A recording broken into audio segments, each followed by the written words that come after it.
Hey guys, this is me now. This talk has been building up in my heart for a long time. It's a long time coming and happening now, but this is very vulnerable. I'm really open with you guys. Hi everyone, thanks for joining.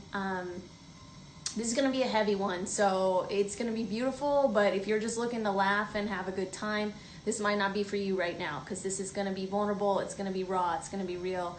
I might cry, my heart's racing, it's a lot. So I'm just titling this talk because I think I might get it together in a more concise way that could be helpful and get it on YouTube or something, but I'm titling this talk Coming Clean. And this is me coming clean to you guys right now. So I don't have any makeup on. I just underwent a really intense facial peel that I am on day one of. It's a 10-day process. All my sun damage has been brought to the surface. That's why I look tan. All my dark spots are intense. I'm not allowed to wear any makeup. I'm not allowed to get my face wet. I can't go outside in the sun without like a full samurai guard. Easy to blend in right now because everyone has a full guard on their face anywhere you go. But so I chose this time to do it. I live in LA. You guys know that I audition, I go out for things, and there's a part of my career that is on camera and everything's go, go, go, and I just haven't had time to like stop and do some maintenance. And more than the fact that on the other side of this, I will have less brown spots, I'll have reduction in the appearance of fine lines. That's great, and that's all things that like support my business, being an on-camera person.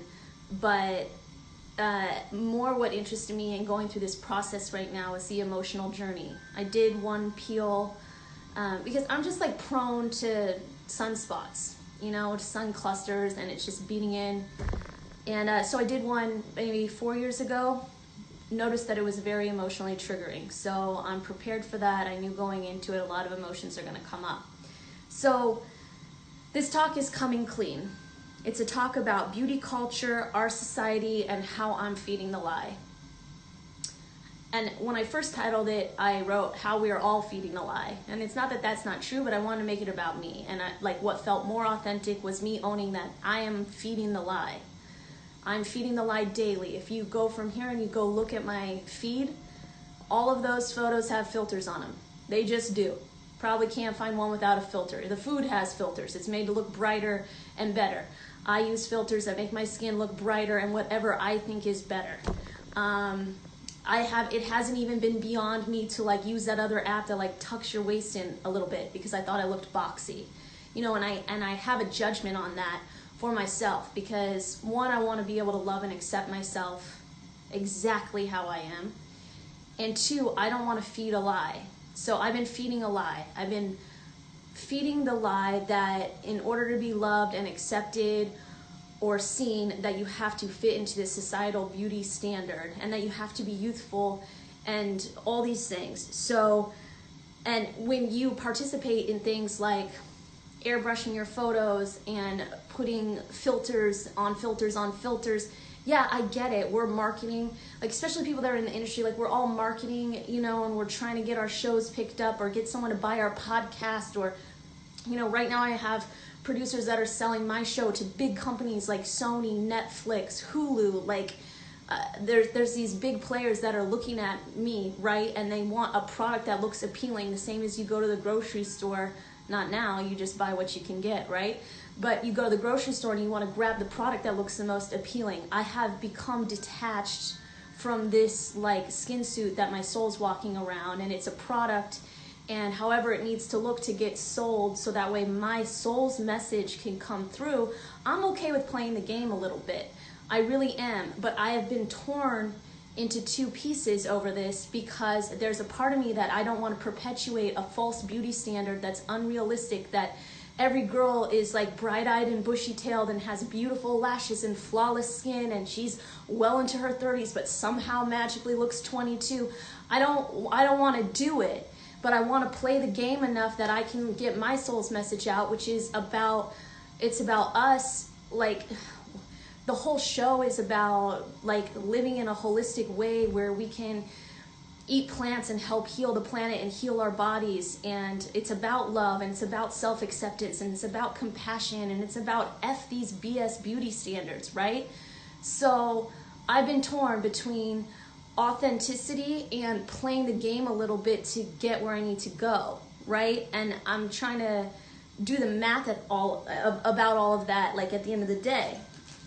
So it so happens, like, this is a mug that I painted at Color Me Mine a month before I moved to Los Angeles in 2009. That's me on the red carpet. Those are the little stars of the paparazzi taking my photo. And that's my Oscar, okay? Why did I want to come to Hollywood and be famous? I will tell you, even 10 years ago, or even sooner when I was a child, I knew for sure that famous people had the biggest sphere of influence. I knew that since a child. And I knew that the more influence or fame that I had, that is a voice, right? That your voice can be heard and you could influence positive change. I knew that like literally in junior high or high school. And then I started doing a tally on what my talents were. And it just made sense to me, like, oh, great, you get the Oscar or whatever, you become famous, you've got the voice, and then you can influence positive change on the planet, right? So that's what inspired this mug, and this is an affirmation mug. On the inside, all these affirmations. But let me tell you, dude, even 9 years ago, some of them are beautiful, passionate, strong. One says filthy rich, nothing wrong with that. Inspirational. One says A-lister. But some of them say, you know, beautiful, youthful. Like, I think it literally says young in here. Like, glamorous, sexy. You know, and it's just, there's nothing wrong with any of those things. But when nobody will see your soul's content unless they feel visually enticed by your exterior, we have priorities that are mixed up in our society. We value looks over health, right? So, like, to be honest with you guys, a big thing that's been making me feel super dishonest with my following lately is I'm preaching and practicing this plant-based holistic lifestyle, right? And people, they like slip into my DMs and they're like embarrassed to confess to me, like, oh, I had a bag of chips, like this stuff. And I'm like, if you had a spy camera on what Nicole's up to, you wouldn't feel guilty about it. You don't need to explain yourself to me. I know how to write healthy recipes, and I know how to perpetuate a healthy lifestyle, and I am really healthy, and that's cultivated from a place of self-love, but I'm not perfect. I slack off, and what I've noticed is, like, I've been feeling super authentic over the past couple months specifically. I started noticing that I have really dark circles under my eyes.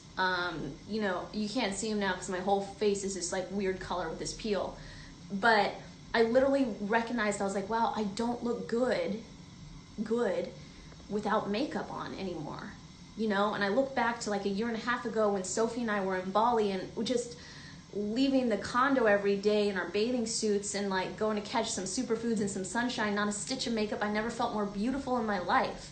I was removed from the beauty culture and the unhealthy standards that we have here in America, and especially in LA. And I felt freaking gorgeous, because the truth is like everybody listening to this right now, you are 100% perfect just how you are. You are 100% deserving of love just how you are. You are born perfect. And anybody or anyone, and even yourself, that told you otherwise, it's a lie. It's the biggest lie. It's the biggest lie. Why are we told this lie, right? To keep us small, to keep us in line, to keep us dependent on consumerism. Talk about consumerism. Like, you guys, I get a shipment today from, I'm terrible. I have fallen into consumerism many times in my life, you know, and I've broken free from it. But like, that's disgusting. I'm in a freaking quarantine and 9 bikinis from Shein showed up on my doorstep because I spent $100 on this. Now I don't know when I'm gonna make money again. I got 9 bikinis in this house and I can't go anywhere. Like, are you kidding me? That's ridiculous. That is ridiculous.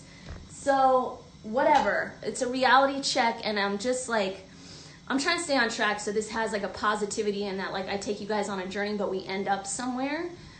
And I don't know, you know, my next post might have the filter on it. Like, you know, I don't know. This is me right now, and I'm not demonizing that, but it's gotten out of control. You know, there's these girls on Instagram and they're gorgeous. They've got like this crazy filter on and they're vapidly, this is what they're doing. You guys have seen it. They're like,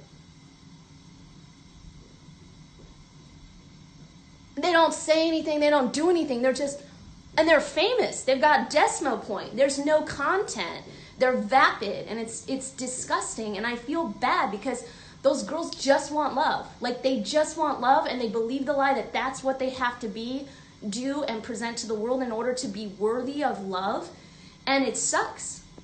Because, you know what? Like, nobody is exempt to the fact that every single day we are decomposing. Like, if you're not growing anymore and you're an adult, now every day you're just decomposing. My beauty might be a commodity, and I can tap it at a time in my life and use it to my advantage, to take care of myself and to put a positive message out to the world and promote change. But it is expiring daily. And you can take care of it, and you can plump it up, and you can inject your face with any kind of crazy poison, but it doesn't matter. It's going. And it's hard. It's hard as a woman, you know? Like, I want to talk about a lot of stuff. Like, it's hard as a woman because men, you know, in our society, it's great, right? Like, they can age, they can get like a dad bod, and it's kind of cute, and they can get some silver hairs in the side of their head, and it's kind of distinguished, and it's sexy, and it's alluring, and women literally in our society have no value after they start aging.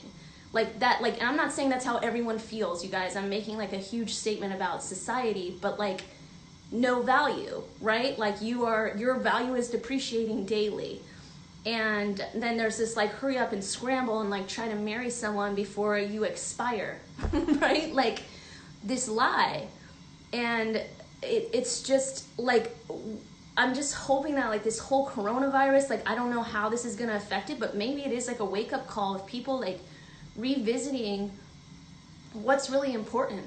I've been really hurt lately. Like, this is definitely, I'm not at risk of this happening now because I look crazy, but I've been really hurt lately. Like, there's been some times, like, you know, I don't talk about my dating life with you guys because it's something that, it's private. It's for me, you know? And one of the shows that this producer is like helping me sell is a reality concept. And I'm okay with that if I can get my message out to the world, but that means all parts of me would be exposed. And I'm okay with that, you know, but it's very vulnerable for me to share certain parts. So one thing is my dating life. That's something that I don't talk about on this. My platform has not been about Nicole's dating life. If I got a really steady boyfriend and we were together for like 6 months, I would post celebration photos. You guys would know all about it. But that's just not what this has been about. I've been dating before this whole thing happened, and like just did what anybody in LA would do. I just got on Hinge, and you know, it's a very superficial way to find human connection and to look for love and romance, right? You're just like making judgment calls really quick, snap judgments on people's aesthetic, and you know, and then coming up and like meeting some of these people and recognizing that like I didn't feel fully seen. There's moments that I don't feel fully seen. I show up, I look bright-eyed and bushy-tailed and like very attractive. I feel like, you know, you put forth effort, you can't get out what you don't put in. So I show up on these dates and I'm looking like the most beautiful version of Nicole. I don't show up like this. And it's hard for people, it's been hard for people to see me. I don't feel seen. I feel valued for my aesthetic, and people are interested because of my aesthetic and how I look. It's alluring and it pulls people in, but I'm not being valued for the content of my soul, for the fullness of my heart, for the beauty of my heart. And that makes me sad because I want to be seen. Like, I am not putting so much value on this external thing. Like, to me, this is just my container. Like, this is the jar. Wait till you taste the sauce, baby. Like, you know? And it's okay to have a pretty jar and to take care of your jar. There's a way of expressing self-love through taking care of your jar. But I want to be seen for like my sauce, what's on the inside. And I want to be valued for that. And I feel like because of that, I spent a chapter of time kind of like demonizing my own beauty, like not leaning into it and not leading with it, you know, because I was like, that's not what's important about me. Like, people will just notice that I'm beautiful. Like, who cares? Like, get to the side. And, you know, that's also not a thing. Because, like, for me to deny that it's not powerful or that it can't be used for influence, like, that's delusional too, right? It is powerful. It does disarm people. It does open up doors. It does create opportunities. It does mesmerize, and it gets people's attention. So I can't demonize beauty. And like, also it's like I was gifted beauty, you know, for a reason. For whatever I'm supposed to accomplish in this lifetime, I look exactly how I need to look for the journey that I'm supposed to go on. And I believe that about everyone. Like, exactly how you look is exactly how you needed to look for this lifetime, to have the experiences that you need to have, to elevate in the way that you need to elevate, to evolve to the next level. And so there's an appreciation for that. But I'm just trying to find the balance, guys, between, you know, like, you know, it's a problem when I look through my Instagram and I don't recognize that. I'm like, who is that? Like, who is she? You know, she's cute, but she's almost like a character, you know? And there's so many times where I have like literally poured my heart and soul out and written, you know, something in the description, a caption that's like really beautiful, or something that I've discovered about my soul, or this journey that I'm on, something that's like very powerful and deep and insightful. And some of the comments will be like, smoking hot babe, smoke show.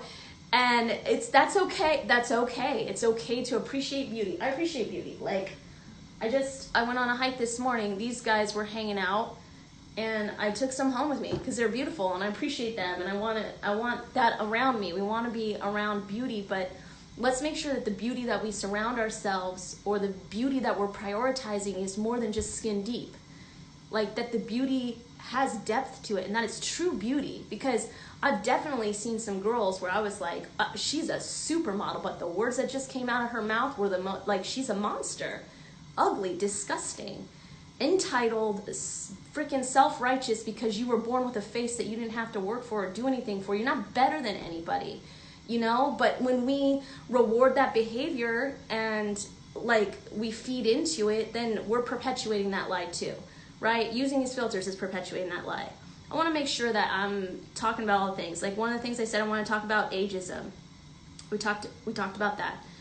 We talked about our culture's obsession with beauty, literally to the point where we're making ourselves sick. This was totally optional, what I just did. I can fully live my life with brown spots on my face from the sun. I put a chemical on my face, and I'm so grateful that I had the opportunity to do it, because I think it buys me time. But I volunteered to put a chemical on my face that literally burns the top layer of my face off so it'll peel off. So I will look a little bit better. So I might be a little bit more acceptable to society. So I might slightly increase my chances of getting the show and being able to help. So I might be slightly more attractive and buy time before I have to face my own reality that like my beauty is fleeting and that I am aging, that we are, you know. And how am I going to love and accept myself regardless of how I look or how I age, and show up in love? And like, you know, that's a question that I'm battling with and asking myself, you know. Nicole, can you love and accept yourself no matter what? No matter how you look? Can you love and accept yourself? Can you see the beauty of your soul and celebrate and accept how you look no matter what? Because it's just going to happen. It's inevitable, right? And we don't talk about that. We just pretend like we're not going to age and we're going to fight it. Like, people are injecting poison and filler into their faces to the point where they look like pufferfish. Like, we don't even know what a gracefully aging woman looks like anymore. We don't know what it looks like to just take care of yourself and just allow yourself to age and not demonize it. Like, celebrate it. Hell yeah, 58. Hell yeah, 92. Like, and just feeling gorgeous. And I can see it from the outside on other people. Like, there's older models on Instagram, and I love looking at images of grandmas, because I had such a beautiful, like, my grandma's like the most gorgeous ever, and she never did a single Botox, plastic surgery. She just was Martha Ann, right? And I just, literally, she was so beautiful. I would just stare at her hands when she was in the last stages of her life in her 80s. I would stare at her hands and I would cry at like all the love that those hands had given, all the food that those hands had prepared, all the comfort that those hands had provided, all the strength that those hands had provided. And that, you know, she wasn't necessarily a big fan of her hands. She thought that they, you know, she didn't take as much care of them as she wanted to when she was younger, that they were sun-spotted and wrinkly and aged, and she started to get arthritis in her knuckles. But like when I saw her hands, and she passed when she was 84, all I saw was pure beauty. Like true beauty, not superficial beauty, not vapid beauty, like true beauty. And I'm gonna post a picture of her hands, you guys. It's just so good. But how we're all part of the problem. I told you guys I feel torn. I told you about my consumerism. I told you that we're all perfect. We literally wake up perfect. And anything outside of that is illusion, it's lie, you know? And they want us to feel insecure, you know? Like, there's a lot of money to be made if we don't feel good enough, if we don't feel insecure. And all this, like, primary thing, like, when you just follow the root down to like its core, what's really going on is that like we all want the same thing. We want connection. We can definitely feel that right now in the coronavirus. Like we're being forced to separate, and we're understanding how much connection is like not a want, like an actual human need, the need for connection. We want connection and we want love. And if you can inject fear into somebody that they might not get those two things, you can control them. Right? So like if we just like, why is this girl every week like paying hundreds and hundreds of dollars instead of investing in her future or her mind or taking classes for her soul, paying hundreds and hundreds of dollars to put on fake eyelashes at a studio? Well, because she wants to look beautiful. Well, why does she want to look beautiful? Well, because she wants to attract a partner. Why does she want to attract a partner so bad? Well, because, you know, she feels safe if she has a partner. She wants to be loved. That's what she thinks the partner wants. She wants to be lovable. She doesn't want to be alone. She doesn't want to be isolated. She doesn't want to get old and die alone. Like, and it's just, and if you can just remind us of the fear, then we'll buy anything. We'll spend any money. And it's just like, it sucks. It sucks. And we're getting run like drones. You know, everyone is just mindlessly on this, right? You know, and it's like no one's above it, right? Like there's just like, we want to look successful or we want to look attractive, and the core reason for all of that is because we want connection. We don't want to be alone. We want to be loved and we want to be lovable.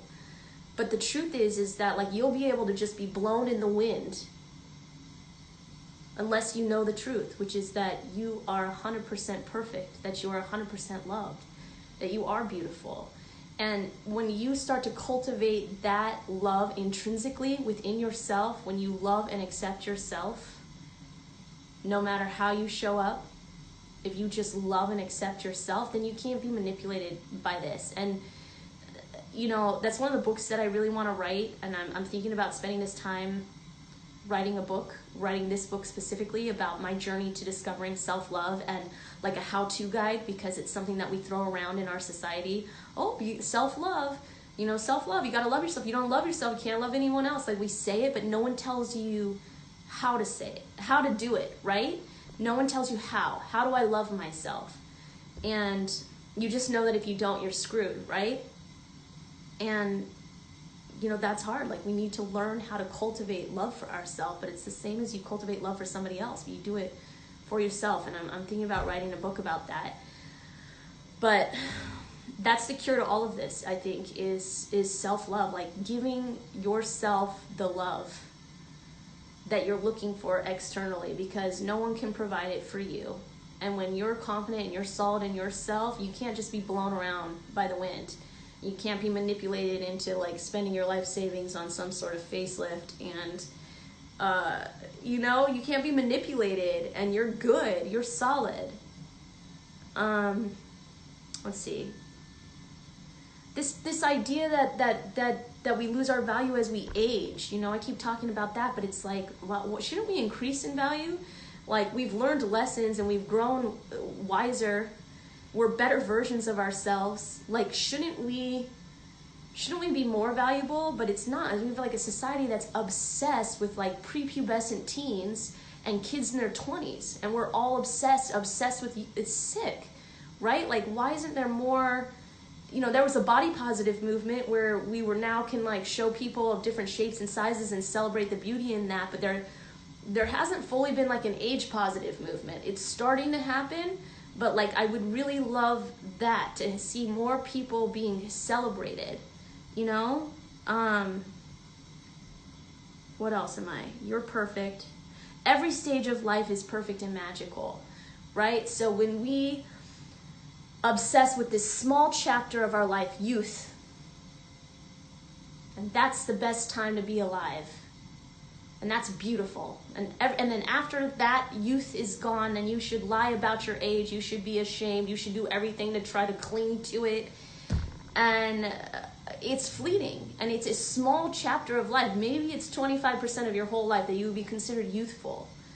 Every stage of life is beautiful. There's magic in every stage of life. There is magic to absorb and to understand and to appreciate and to be obsessed with something that's behind you, or to be obsessed with clinging to something that inevitably is fleeting, is putting yourself in a state of suffering needlessly. And you're going to be so easy to manipulate that way. And it doesn't feel good. It's just, none of this feels good. It's not celebratory. And it's insane. It's like we're all afraid of the one thing that's happening for sure. And nobody's exempt. We can slow it down, or we can make it look weird by injecting it with filler. But we're all going to age. It's just going to happen. You're magic. I love you guys. Thanks for listening. I talked about this. Can I accept and love myself no matter how I look? And like the answer is yes, and I'm working on that. And the cool thing is that you don't age overnight. You just don't go to sleep and then just wake up one day and you're 90. So I have time to slowly come to terms and like cultivate more self-love, more self-acceptance, more appreciation, and get to a place of peace. But it's not something that I maybe people are talking about this and I just haven't tuned into it before. But I don't hear people talking about this. We're talking about beauty and stuff. So for me, I was a late bloomer. If you guys would know me when I'm a kid, I went to a private school, so it was easy for everyone to know everyone, and I was teased and I was bullied. And I was not popular. Not popular for most of it. I went to the same school, kindergarten to 12th grade, and I was a late bloomer. I started puberty late, all these things, and I just was kind of like in my own, I was interested in adults. I had my own world. I loved being smart, and I was kind of like a people pleaser, like especially with adults. So I wanted to be the good girl that was like sitting up front and the first one to raise her hand, who had all the answers. I was obsessed with getting straight A's. And then on top of that, I had physical ailments. You guys know, I've talked about it before. I was born with an abnormality where my chest sinks in and then bowed out like a weird raptor skeleton. And it's a normal it's a birth defect. And they weren't able to fix it when I was a baby because my lungs were underdeveloped, so I had to stay in that body until after puberty when they could do reconstruction surgery on it. And so I was made fun of for that. I had asthma. I was extremely pale. I was a little bit skinny.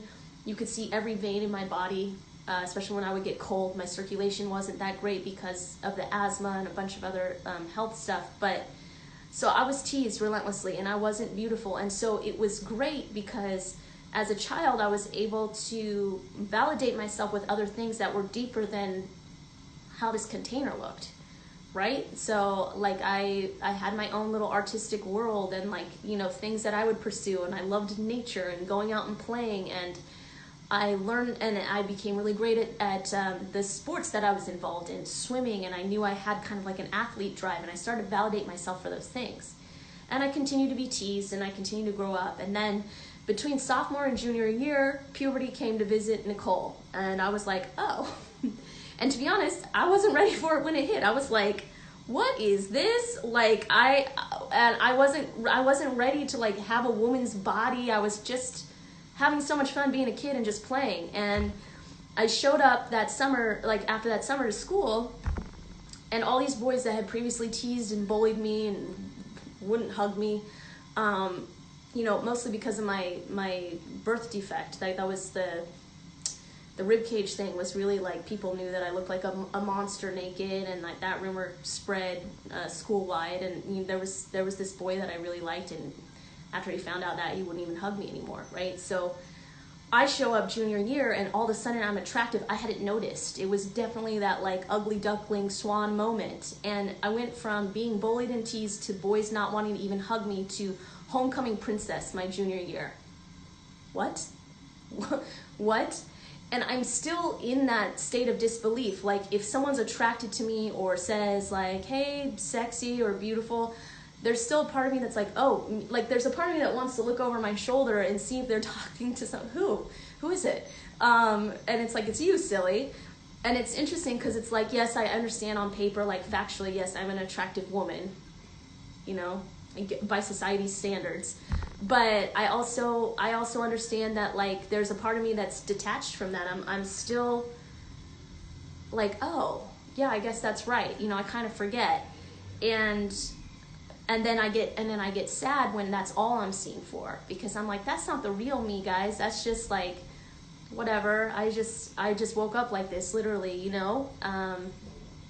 And it's not the real me. And what really is important to me and in my heart, my soul, is to be valued for like deeper things than what I did nothing to earn. I just woke up looking like this, and I'll enjoy it. Sure, I might as well, right? Like, enjoy it. But I really have a deeper desire to be seen for the content of my soul, the beauty of my heart, the strength of my mind, you know, the way that I show up as a friend, as a family member, as a lover, the way that I nurture and care for people, the way I can hold space for my positivity, you know. And I do feel like you guys, like, there's so many of you that watch my Instagram story daily, and I get so many positive reflections, and most of them are not about how I look. Some of them are, but it's because I am fully seen. You guys have been following the journey for a while, and you do see me, and I feel so loved and appreciated by that. When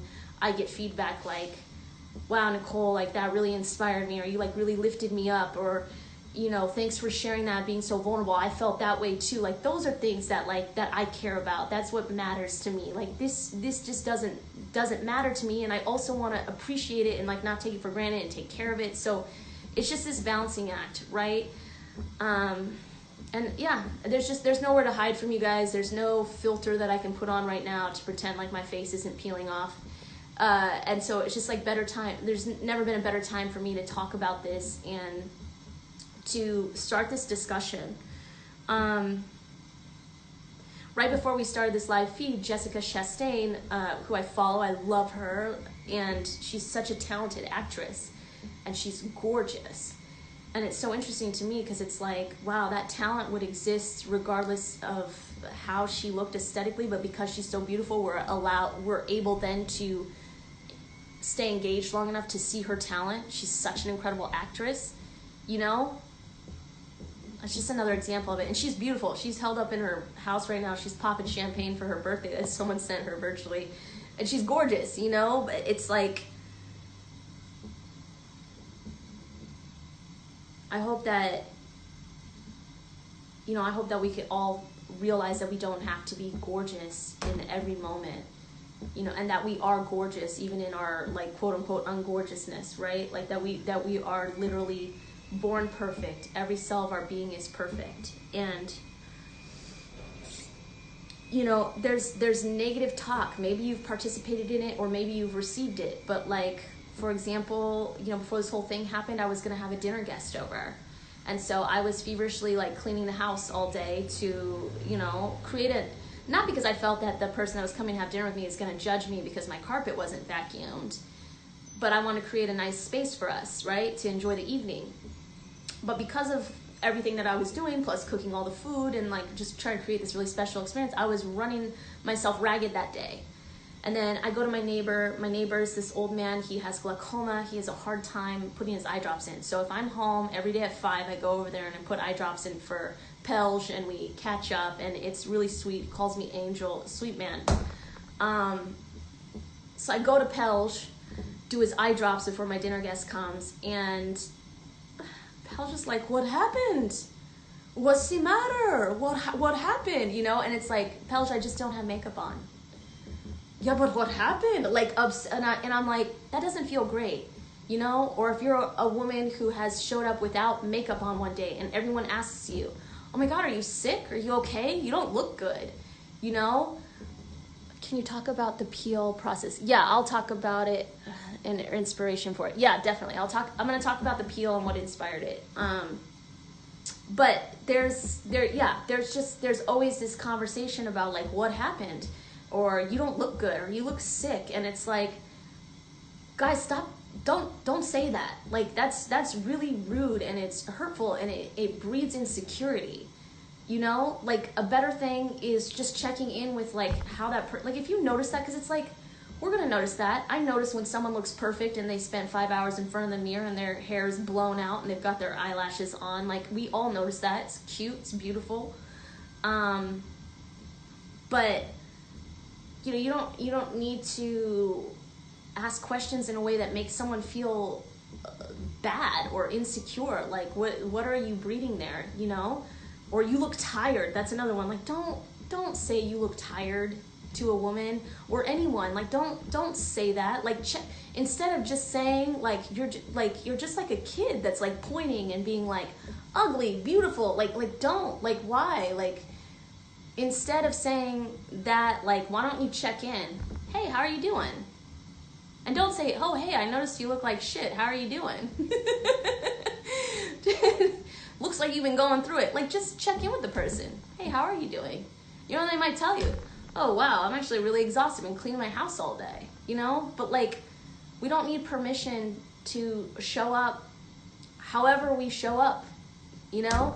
And I'm thinking about for myself and, like, how I'm going to express beauty. And, you know, there's sometimes where it really feels like a job. I'm going to a studio, it's an important board meeting, I'm going to be meeting some studio execs or something like that, or it's an audition. And, you know, just like if you go to some jobs, you put your uniform on. Yeah, like, Nicole's going to get herself together and do some makeup and show up. But I'm not going to put pressure on myself that, like, I need to look perfect at all times. Like, I'm going to do what's authentic to me. If I feel like out of a place of celebration and celebrating my femininity and my feminine power, that in order to celebrate it today, I need cheek shimmer, then I'm going to put on cheek shimmer. But I don't want it to be from a place of insecurity, covering up who I am, fitting into this mold, to be accepted, to be celebrated, right? Like, I want to take it back to, is it coming from an authentic place? You know, a long time ago, maybe, 15 years ago, I was just getting started in the makeup business. I had left business school. I knew I wanted to do something creative. I hadn't found my niche as a chef. I just knew I was an artist. And I got into makeup. And it was a way for me to do something creatively while I figured out what I really wanted to do and had a natural skill for it. When I was bullied in high school, we talked about that. One of the ways that I found my way in with the cool girls was I learned how to do makeup, and I started doing the cheerleaders' makeups before pep rallies, and I got a little bit of social acceptance through this skill. So it was my way in. And while I was figuring out what kind of artist I wanted to be, I did makeup. And it never occurred to me at that time, because I think I had a positive self-image and I had a lot of positive ideas around it. I didn't understand that makeup was something that was associated with insecurities. I didn't understand that at the time. So I had gotten a job at the MAC counter, and a couple of the girls that I worked with are still my best friends even today. And so we created deep bonds, but I didn't know about insecurities until women would come up to the counter and worship my beauty, but then like shit on their own beauty in the same moment. You know, oh, you could wear that, I never could. You know, they wouldn't give themselves permission to wear a red lip or something like that. And so to me at the time, I thought makeup was a way of celebrating. You know, like, oh my God, I have these beautiful eyes, I want to show them off, so I'm going to do like a shimmer and a mascara to like put this on parade, you know? Like Mardi Gras, when you put like feathers on your head and your tail and everything. Like, it's just, to me, it was like how to celebrate. Makeup was about celebrating the beauty that was already there and like bringing it forward. So as a makeup artist, that was my take. I wasn't interested in people coming to me and saying, oh, I'm insecure because my nose is too wide, and can you make my lips full, or can you suck my cheeks in, and like, basically, can you change who I am? Like, that wasn't my thing. And this is before the Kardashians and the new wave of contouring came back, which is also, like, all about consumerism, guys. 100% about consumerism. When I was in makeup, we were having a minimalist phase, and all the runways and all the red carpets, it was about healthy skin, healthy, dewy skin, which required that you were actually healthy. You had to eat a certain way to get that skin, even if you were a celebrity. You had it involved fruits and vegetables and hydration. And then we would celebrate that healthy skin by putting like a light tinted moisturizer on it, and the girls were just brushing up their natural brows and maybe popping some color on their lip. And with this dewy, glowy skin, and they were just walking runways, and they were doing red carpets, and it was beautiful, and makeup was about minimalism. Well, that wasn't great for makeup companies, right? So then we went back to the 80s, where we had the new wave of the 80s now with the Kardashians, right? It's the 80s all over again. It's more makeup. How many colors can you fit on your eye? How many products can you use? We have these incredibly talented makeup artists. Like, I'm not speaking about that, but like doing these online tutorials where it's like 20 things and they completely restructure their face. And it's not about celebrating what's there. To me, it's not. To me, it's about hiding and conforming, and it's like, oh, everyone has to have a narrow bridge in their nose. Everyone has to have tucked in cheek. Well, why? Why is that the only thing that's beautiful? And why are we contouring our face to fit this beauty norm? And why do we think we need 20 products just to be seen by the world, to be loved and to be accepted? And that's like so celebrated. And that's consumerism. Because the more you need to be loved and accepted, the more you buy, the more you spend. So it's just like this rabbit cycle.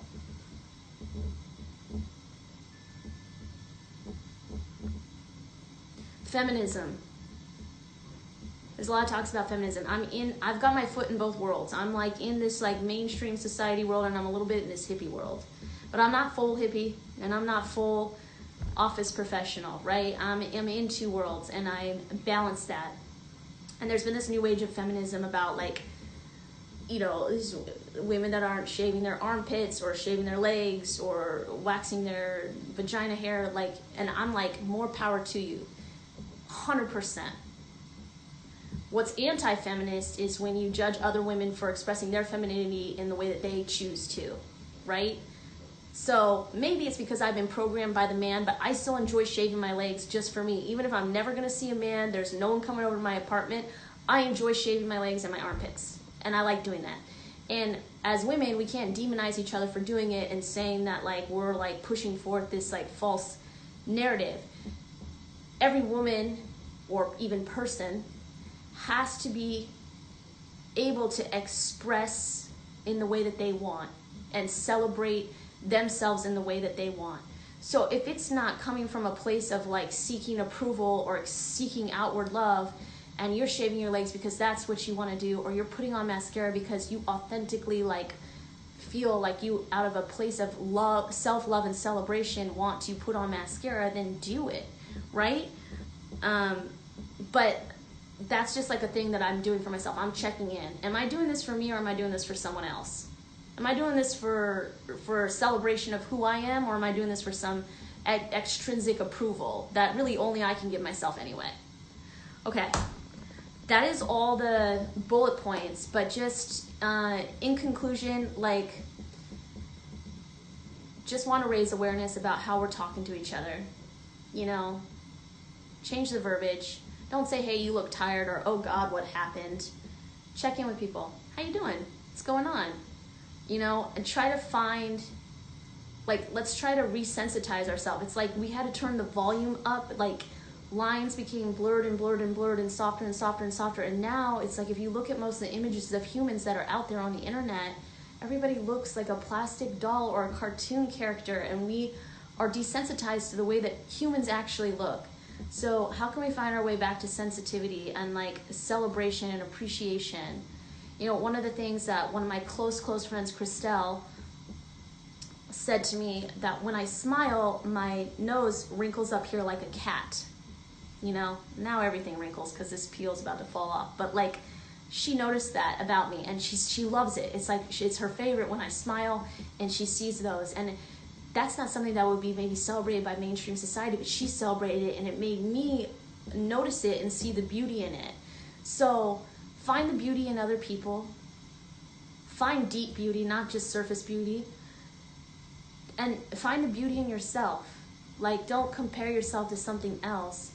Find the beauty in yourself. What beauty exists in you that can be celebrated and appreciated, and enjoy that. Like, you know, I'm not looking at these flowers and being upset at one flower because it doesn't look exactly how this other flower looks that I thought was the perfect flower. Like, all of these flowers are beautiful, and they're not insecure looking at the flower next to them. And the flowers aren't buying products to look like a more perfect flower. They know they're a flower, that they bloomed perfectly, and they're beautiful exactly how they are. And we are flowers too. We are. I want to read some of these questions before I sign off. I've had a lot of men say, you look tired. Yes, when I'm not wearing mascara. Girl, I feel you. And that's what's, honestly, that's like what started. Yeah, I've had men say, hey, you look tired. Are you sick? And it's not, if there's guys that are listening, spread the word. We don't like it. It's not cool, dude. Also something, I dye my hair. I've got gray hairs. They're growing in. They're all in the crown of my hair. I dye my hair. And a lot of women dye their hair. And that's fine. I don't feel like having gray hair. I'm going to continue to dye my hair. I don't care. I don't like when people ask me if I dye my hair. I think it's like, that's none of your business. I do. And I am starting to say that. Hey, you know what? That's none of your business. Oh, is your hair natural? Do you dye it? It's none of your business. Why are you asking me that? I don't know. I think it's rude. And maybe that's because I'm insecure about the fact that I dye it. I don't know. I have some self-reflecting to do on that, but I don't. Somebody had asked earlier what inspired me to do this peel, and what was the thought process behind it. It's the perfect time to do a peel because we're like indoors, and you know, it's downtime, so I wanted to take advantage of it. That was what started it. And simultaneously I knew, I was like, oh, this can be emotionally triggering. And in this time of like slowing down and for quietness, a lot of opportunity for quiet self-reflection, soul dives, a lot of those moments are available to us now. And so like this to me was just like kind of kickstarting the soul diving and soul searching work that was inevitable for me during this time. It's like one of my main goals during this time is to spend some of it in quiet self-reflection and to get in touch and to discover myself even more, right? Why do men think it's okay to comment on a woman's physical features? That's a good question, you know? That's a good question. I don't know, but I just think you're appealing. That's so cute. I love it. I think being gentle with men too, and being gentle with ourselves, recognizing that we were born into a society that was set up this way. We have been brainwashed and inundated with what we are supposed to believe is attractive and what is supposed to be beautiful and how we're supposed to want to look and how our lives are supposed to look. We've literally been just brainwashed from the moment we were born. Ads, marketing, TV shows, Hollywood, magazines, nonstop. You can't get away from it, and it's mostly because everyone wants to sell you something. And you know, we've been brainwashed and programmed forever. Like, even like not just men, but like I think about men. Like, I've asked a couple of my close guy friends, like, how much of what you're sexually attracted to in a woman is what your nature is like naturally responding to versus like what's been programmed in you to desire or to be attracted to by our society. And so many of them have been so honest, they're like, impossible to know. Like, I think I'm sexually attracted to this, this, and this. I don't know how much of that is social programming. Like, I don't know that if I grew up in a rural field somewhere in nature and didn't have any exposure to any of this, like what would turn me on and what I would naturally be attracted to and how I would express my sexuality. Like, we don't know. So don't be hard on yourself. You know, if you fall into consumerism, or if you're putting a filter on because you just feel more confident, or you don't, like, you know, let's not be hard on ourselves. But I'm just bringing the conversation to the table, and I'm asking everybody to be gentle with yourself, be more gentle with other people, right? Think about your words. Are they helpful? Are they healing, or are they causing pain? And let's try to resensitize ourselves to focus on beauty and nuance, finding perfection in the imperfections. I believe Japanese culture has a wasabi rabi. I think that's how you say it, but it's like to describe the imperfection of like a clay pot when it's cracked, and it's like the crack that actually makes it perfect. Find perfection in the imperfections, right? Because that's the truth, is that you're absolutely perfect, exactly how you are. And yeah, I don't know, guys. I hope I continue to be honest with you. Maybe I'll continue to use filters, I don't know. But I just wanted this moment of like raw honesty and what's going on with me and this topic, and hopefully that it just raises some awareness and brings some clarity for you guys too about the questions. Sometimes I feel like after this I have more questions than answers, but at least it's being thought about. And the things that I know for sure is that we need to be more gentle with ourselves and more gentle with others.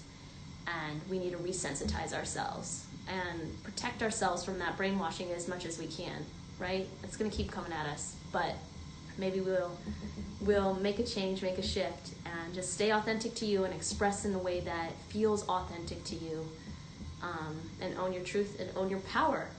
Okay, I think that's it. I'm gonna cook some food. I'll probably share that with you guys too on the story, but thanks for tuning in. Ooh, one last thing before we go. Hold on, there's a question. Great points. Yeah, exactly. Love bombs. I love you guys. Last thing before we go, understand that you're an energetic being, and every cell of your body is listening to you. So when you say self-hateful thing to yourself, when you criticize yourself, every cell of your being is listening. And if you want to talk that way to a 5-year-old, don't talk to yourself that way. Try to at least stop the negative self-talk, okay?